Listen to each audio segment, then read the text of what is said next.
Hi ವೀಕ್ಷಕರೇ, ನೋಡಿ ಮಹಿಳಾ ಮತ್ತು ಮಕ್ಕಳ ಅಭಿವೃದ್ಧಿ ಇಲಾಖೆಯಿಂದ ಸಚಿವೆ ಲಕ್ಷ್ಮೀ ಹೆಬ್ಬಾಳ್ಕರ್ ಅವರು ಗೃಹಲಕ್ಷ್ಮಿ ಯೋಜನೆಯ 7ನೇ ಕಂತಿನ ಹಣದ ಬಿಡುಗಡೆಯ ಬಗ್ಗೆ ಒಂದು ಮಾಹಿತಿಯನ್ನು ಕೊಟ್ಟಿದ್ದಾರೆ.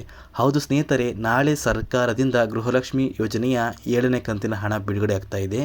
ನೀವು ಕೇಳಬಹುದು, ಸರ್ಕಾರದಿಂದ ಇತ್ತೀಚೆಗೆ ಅಷ್ಟೇ 6ನೇ ಕಂತಿನ ಹಣನ ಬಿಡುಗಡೆ ಮಾಡಿದ್ದಾರೆ. ಇಷ್ಟು ಬೇಗ ಸರ್ಕಾರದಿಂದ 7ನೇ ಕಂತಿನ ಹಣನ ಯಾಕೆ ಬಿಡುಗಡೆ ಮಾಡ್ತಾ ಇದ್ದಾರೆ ಅಂತ ನೋಡಿ ಸ್ನೇಹಿತರೆ, ಪ್ರತಿ ತಿಂಗಳು 25ನೇ ತಾರೀಕು ಮೇಲೆ ಆ ತಿಂಗಳ ಗೃಹಲಕ್ಷ್ಮಿ ಯೋಜನೆಯ ಹಣನ ಸರ್ಕಾರ ಬಿಡುಗಡೆ ಮಾಡಬೇಕು. ಅದೇ ರೀತಿ ಗೃಹಲಕ್ಷ್ಮಿ ಯೋಜನೆಯ 7ನೇ ಕಂತಿನ ಹಣ ಅಂದರೆ ಫೆಬ್ರವರಿ ತಿಂಗಳ ಗೃಹಲಕ್ಷ್ಮಿ ಯೋಜನೆಯ ಹಣನ ನಾಳೆ ಸರ್ಕಾರದಿಂದ ಬಿಡುಗಡೆ ಮಾಡ್ತಾ ಇದ್ದಾರೆ. ಹಾಗಾದರೆ ಬನ್ನಿ ಸ್ನೇಹಿತರೆ, ಗೃಹಲಕ್ಷ್ಮಿ ಯೋಜನೆಯ 7ನೇ ಕಂತಿನ ಹಣ ಸರ್ಕಾರದಿಂದ ಮೊದಲು ಯಾವ ಯಾವ ಜಿಲ್ಲೆಗಳ ಫಲಾನುಭವಿಗಳ ಬ್ಯಾಂಕ್ ಖಾತೆಗೆ ಬಿಡುಗಡೆ ಮಾಡ್ತಾ ಇದ್ದಾರೆ ಮತ್ತು ಯಾರಿಗೆಲ್ಲ ಗೃಹಲಕ್ಷ್ಮಿ ಯೋಜನೆಯ 7ನೇ ಕಂತಿನ ಹಣ ಸರ್ಕಾರದಿಂದ ಬಿಡುಗಡೆ ಆಗ್ತಾ ಇದೆ ಅಂತ ನಾನು ನಿಮಗೆ ಈ ಒಂದು ವಿಡಿಯೋದಲ್ಲಿ ಮಾಹಿತಿನ ಕೊಡ್ತಾ ಇದ್ದೀನಿ. ಅದಕ್ಕಿಂತ ಮುಂಚೆ ನೋಡಿ ಸ್ನೇಹಿತರೆ, ವಿಡಿಯೋ ನೋಡ್ತಾ ಇರುವ ಪ್ರತಿಯೊಬ್ಬರ ಹತ್ರ ಕೂಡ ಒಂದು ಚಿಕ್ಕ ರಿಕ್ವೆಸ್ಟ್ ಇದೆ. ನೀವೇನಾದ್ರೂ ಇನ್ನೂ ಕೂಡ ನನ್ನ ಚಾನಲ್ನ ಸಬ್ಸ್ಕ್ರೈಬ್ ಆಗಿಲ್ಲ ಅಂದರೆ ದಯವಿಟ್ಟು ಪ್ರತಿಯೊಬ್ಬರೂ ಚಾನಲ್ನ ಸಬ್ಸ್ಕ್ರೈಬ್ ಮಾಡ್ಕೊಳ್ಳಿ. ತುಂಬ ಜನ ವಿಡಿಯೋನ ನೋಡ್ತಾ ಇದ್ದೀರಾ, ಆದರೆ ಇನ್ನೂ ಕೂಡ ಚಾನಲ್ನ ಸಬ್ಸ್ಕ್ರೈಬ್ ಮಾಡ್ಕೋತಾ ಇಲ್ಲ. ನೋಡಿ ಸ್ನೇಹಿತರೆ, ನೀವು ಪ್ರತಿಯೊಬ್ಬರನ್ನು ಸಬ್ಸ್ಕ್ರೈಬ್ ಮಾಡಿ ನನಗೆ ಸಪೋರ್ಟ್ ಮಾಡಿದ್ರೆ ನಾನು ಇದೇ ರೀತಿಯ ಹೆಚ್ಚಿನ ಕಂಟೆಂಟ್ನ ನಿಮಗೆ ಕೊಡೋದಕ್ಕೆ ಈಸಿ ಆಗುತ್ತೆ. ದಯವಿಟ್ಟು ಪ್ರತಿಯೊಬ್ಬರೂ ನನ್ನ ಚಾನಲ್ನ ಸಬ್ಸ್ಕ್ರೈಬ್ ಮಾಡ್ಕೊಳ್ಳಿ. ಅದೇ ರೀತಿ ಪ್ರತಿಯೊಬ್ಬರೂ ವಿಡಿಯೋಗೆ ಒಂದು ಲೈಕ್ನ ಕೊಡಿ. ನಿಮ್ಮ ಪ್ರತಿಯೊಂದು ಲೈಕ್ ಕೂಡ ನನ್ನ ಶ್ರಮಕ್ಕೆ ಸಿಕ್ಕ ಒಂದು ಪ್ರತಿಫಲ ಆಗಿರುತ್ತೆ. ದಯವಿಟ್ಟು ಪ್ರತಿಯೊಬ್ಬರೂ ವಿಡಿಯೋಗೆ ಲೈಕ್ನ ಕೊಡಿ. ಹಾಗೆ ನನ್ನ ಚಾನಲ್ನ ಸಬ್ಸ್ಕ್ರೈಬ್ ಆಗಿಲ್ಲ ಅಂದರೆ ದಯವಿಟ್ಟು ಪ್ರತಿಯೊಬ್ಬರೂ ಚಾನಲ್ನ ಸಬ್ಸ್ಕ್ರೈಬ್ ಮಾಡ್ಕೊಳ್ಳಿ. ಹೌದು ಸ್ನೇಹಿತರೆ, ಸರ್ಕಾರದಿಂದ ಗೃಹಲಕ್ಷ್ಮಿ ಯೋಜನೆಯ 7ನೇ ಕಂತಿನ ಹಣನ ಇದೇ ತಿಂಗಳ ಫೆಬ್ರವರಿ 28ರಂದು ಬಿಡುಗಡೆ ಮಾಡ್ತಾ ಇದ್ದಾರೆ. ಇದು ಖಂಡಿತವಾಗಿಯೂ ನಿಜ ಸ್ನೇಹಿತರೆ. ನೀವು ಕೇಳಬಹುದು, ಇದೀಗ ತಾನೇ ಸರ್ಕಾರ ಇದೇ ತಿಂಗಳಲ್ಲಿ ಫೆಬ್ರವರಿ 7ರಂದು 6ನೇ ಕಂತಿನ ಹಣನ ಬಿಡುಗಡೆ ಮಾಡ್ತು. ಆದರೆ ಸರ್ಕಾರ ಯಾಕೆ ಇದೇ ತಿಂಗಳಲ್ಲಿ ಮತ್ತೆ 7ನೇ ಕಂತಿನ ಹಣನ ಬಿಡುಗಡೆ ಮಾಡ್ತಾ ಇದ್ದಾರೆ ಅಂತ. ಹೌದು ಸ್ನೇಹಿತರೆ, ಸರ್ಕಾರದಿಂದ ಪ್ರತಿ ತಿಂಗಳ 25ನೇ ತಾರೀಕು ಮೇಲೆ ಅದೇ ತಿಂಗಳ ಗೃಹಲಕ್ಷ್ಮಿ ಯೋಜನೆಯ ಹಣನ ಬಿಡುಗಡೆ ಮಾಡಬೇಕು. ಅದೇ ರೀತಿ ಫೆಬ್ರವರಿ ತಿಂಗಳ ಗೃಹಲಕ್ಷ್ಮಿ ಯೋಜನೆಯ 7ನೇ ಕಂತಿನ ಹಣನ ಸರ್ಕಾರ ನಾಳೆ ಬಿಡುಗಡೆ ಮಾಡ್ತಾ ಇದೆ. ನಿಮ್ಮ ಬ್ಯಾಂಕ್ ಖಾತೆಗೆ ಗೃಹಲಕ್ಷ್ಮಿ ಯೋಜನೆಯ ಹಣ ನಾಳೆನೇ ಬರುತ್ತೆ ಅಂತ ಹೇಳೋದಕ್ಕಾಗಲ್ಲ.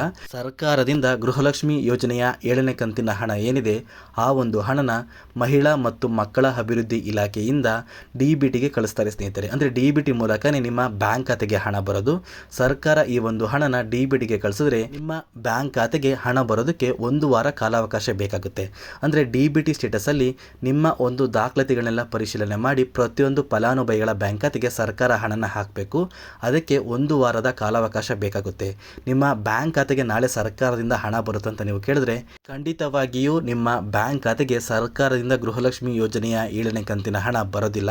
ನಿಮ್ಮ ಬ್ಯಾಂಕ್ ಖಾತೆಗೆ 7ನೇ ಕಂತಿನ ಹಣ ಬರಬೇಕು ಅಂದರೆ ಮಾರ್ಚ್ 5ರ ನಂತರ ಸರ್ಕಾರದಿಂದ ಪ್ರತಿಯೊಂದು ಫಲಾನುಭವಿಗಳ ಬ್ಯಾಂಕ್ ಖಾತೆಗೆ ಗೃಹಲಕ್ಷ್ಮಿ ಯೋಜನೆಯ 7ನೇ ಕಂತಿನ ಹಣ ನೇರವಾಗಿ ನಿಮ್ಮ ಬ್ಯಾಂಕ್ ಖಾತೆಗೆ ಬಿಡುಗಡೆ ಆಗುತ್ತೆ. ಸದ್ಯಕ್ಕೆ ಸರ್ಕಾರದಿಂದ ಗೃಹಲಕ್ಷ್ಮಿ ಯೋಜನೆಯ 7ನೇ ಕಂತಿನ ಹಣ ಬಿಡುಗಡೆ ಆಗಿರೋದು ಖಂಡಿತವಾಗಿಯೂ 200% ಸತ್ಯ ಸ್ನೇಹಿತರೆ. ಅಂದರೆ ನಿಮ್ಮ ಬ್ಯಾಂಕ್ ಖಾತೆಗೆ ಇದು ಬರಬೇಕು ಅಂದರೆ 1 ವಾರದ ಕಾಲಾವಕಾಶ ಬೇಕಾಗುತ್ತೆ.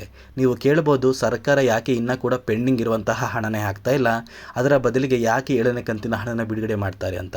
ನೋಡಿ, ಇಲ್ಲಿ ಸರ್ಕಾರ ಗೃಹಲಕ್ಷ್ಮಿ ಯೋಜನೆಯ 7ನೇ ಕಂತಿನ ಹಣನ ಬಿಡುಗಡೆ ಮಾಡಲೇಬೇಕು.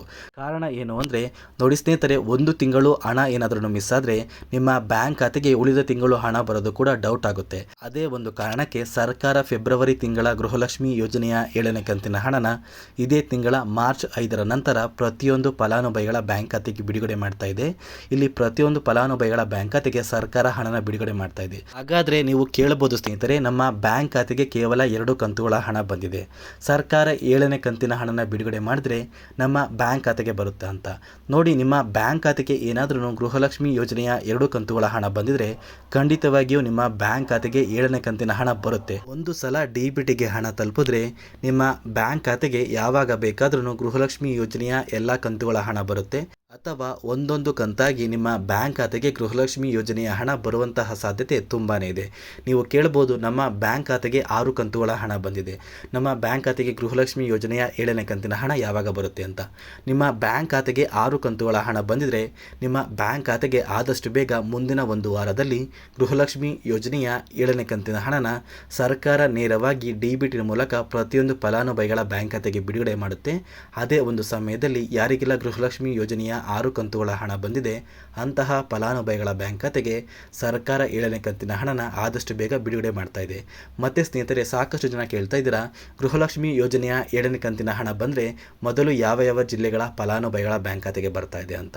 ನೋಡಿ, ಸರ್ಕಾರದಿಂದ ಗೃಹಲಕ್ಷ್ಮಿ ಯೋಜನೆಯ 7ನೇ ಕಂತಿನ ಹಣನ ಮೊದಲು ಯಾವ ಜಿಲ್ಲೆಗಳ ಫಲಾನುಭವಿಗಳ ಬ್ಯಾಂಕ್ ಖಾತೆಗೆ ಬಿಡುಗಡೆ ಮಾಡ್ತಾ ಇದ್ದಾರೆ ಅಂದರೆ, ಕರ್ನಾಟಕದ 31 ಜಿಲ್ಲೆಯ ಫಲಾನುಭವಿಗಳ ಬ್ಯಾಂಕ್ ಖಾತೆಗೆ ಸರ್ಕಾರ ಹಣನ ಬಿಡುಗಡೆ ಮಾಡ್ತಾ ಇದೆ.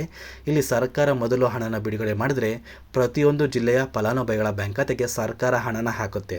ನಿಮ್ಮ ಬ್ಯಾಂಕ್ ಖಾತೆಗೆ ಅದೇ ದಿನ ಒಂದು ಹಣ ಬರುತ್ತೆ ಅಂತ ನೀವು ಕೇಳಿದ್ರೆ, ಖಂಡಿತವಾಗಿಯೂ ನಿಮ್ಮ ಬ್ಯಾಂಕ್ ಖಾತೆಗೆ ಅದೇ ದಿನ ಹಣ ಬರುವಂತಹ ಸಾಧ್ಯತೆ ತುಂಬಾ ಇರುತ್ತೆ. ಇನ್ ಕೇಸ್ ಏನಾದ್ರೂ ನಿಮ್ಮ ಬ್ಯಾಂಕ್ ಖಾತೆಗೆ ಗೃಹಲಕ್ಷ್ಮಿ ಯೋಜನೆಯ ಹಣ ಬಂದಿಲ್ಲ ಅಂದರೆ ನೀವು ಕೆಲವು ದಿನಗಳ ಕಾಲ ವೇಟ್ ಮಾಡಿ. ಖಂಡಿತವಾಗಿಯೂ ನಿಮ್ಮ ಬ್ಯಾಂಕ್ ಖಾತೆಗೆ ಕೂಡ ಗೃಹಲಕ್ಷ್ಮಿ ಯೋಜನೆಯ ಹಣ ಆದಷ್ಟು ಬೇಗ ಬರುತ್ತೆ. ಇಲ್ಲಿ ಸರ್ಕಾರ ಹಣನ ಎಲ್ಲರಿಗೂ ಕೂಡ ಬಿಡುಗಡೆ ಮಾಡ್ತಾ ಇದೆ. ಕೆಲವೊಂದು ಬ್ಯಾಂಕ್ ಸರ್ವರ್ ತುಂಬ ಫಾಸ್ಟ್ ಇರುತ್ತೆ, ಕೆಲವೊಂದು ಬ್ಯಾಂಕ್ ಸರ್ವರ್ ತುಂಬ ಸ್ಲೋ ಇರುತ್ತೆ. ಅದೇ ಒಂದು ಕಾರಣಕ್ಕೆ ನಿಮ್ಮ ಬ್ಯಾಂಕ್ ಖಾತೆಗೆ ಹಣ ಬೇಗನೂ ಬರ್ಬೋದು ಅಥವಾ ಸ್ಲೋ ಆಗಿ ಕೂಡ ಬರ್ಬೋದು. ದಯವಿಟ್ಟು ಪ್ರತಿಯೊಬ್ಬರೂ ಕೆಲವೊಂದು ದಿನಗಳ ಕಾಲ ವೇಟ್ ಮಾಡಿ. ನಿಮ್ಮ ಬ್ಯಾಂಕ್ ಖಾತೆಗೆ ನೇರವಾಗಿ DBT ಮೂಲಕ ಸರ್ಕಾರ ಹಣನ ಬಿಡುಗಡೆ ಮಾಡ್ತಾರೆ. ಮತ್ತು ಗೃಹಲಕ್ಷ್ಮಿ ಯೋಜನೆಯ ಪೆಂಡಿಂಗ್ ಹಣ ಏನಿದೆ ಆ ಒಂದು ಹಣ ಇದೇ ತಿಂಗಳ ಫೆಬ್ರವರಿ 29ರಷ್ಟರಲ್ಲಿ ಪ್ರತಿಯೊಂದು ಫಲಾನುಭವಿಗಳ ಬ್ಯಾಂಕ್ ಖಾತೆಗೆ ಸರ್ಕಾರ ಬಿಡುಗಡೆ ಮಾಡ್ತಾ ಇದೆ. ನಿಮ್ಮ ಬ್ಯಾಂಕ್ ಖಾತೆಗೆ ಆದಷ್ಟು ಬೇಗ ಗೃಹಲಕ್ಷ್ಮಿ ಯೋಜನೆಯ ಎಲ್ಲ ಕಂತುಗಳ ಹಣ ಬರುತ್ತೆ ಅಂತ ಹೇಳ್ತಾ ಈ ಒಂದು ವಿಡಿಯೋನ ಇಲ್ಲಿಗೆ ಎಂಡ್ ಮಾಡ್ತಾ ಇದ್ದೀನಿ. ನೋಡಿ ಸ್ನೇಹಿತರೆ, ನಾನು ನಿಮಗೆ ಈ ಒಂದು ವಿಡಿಯೋದಲ್ಲಿ ಕೊಟ್ಟಿರುವಂಥ ಮಾಹಿತಿ ನಿಮಗೇನಾದ್ರೂ ಇಷ್ಟ ಆಗಿದ್ರೆ ದಯವಿಟ್ಟು ನನ್ನ ಚಾನಲ್ನ ಸಬ್ಸ್ಕ್ರೈಬ್ ಮಾಡ್ಕೊಳ್ಳಿ. ಹಾಗೆ ವಿಡಿಯೋಗೆ ಒಂದು ಲೈಕ್ನ ಕೊಡಿ.